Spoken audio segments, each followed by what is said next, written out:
কষ্ট দেয়, মানতে পারি না। খালি ভাই যা বলে গেছেন আসলে সহ্য করার মতো না।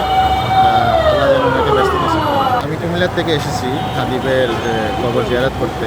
খাদিবের জন্য দোয়া করেছি আল্লাহ যেন ওনাকে শহীদের মর্যাদা দেন এবং আল্লাহ যেন ওনাকে ব্যস্ত নসিব করেন, ভালো রাখেন কবরে।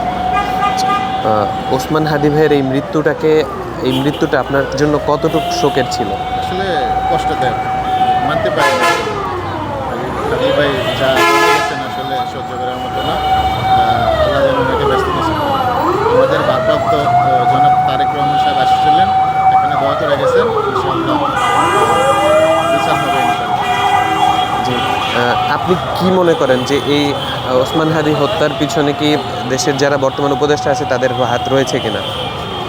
অবশ্যই আছে, অবশ্যই আছে। এই বিষয়টা আপনার কেন মনে হলো? কেন মনে হয় দেশের পরিস্থিতি দেখতেছেন আসলে কেমন গোলাটি হয়ে গেছে।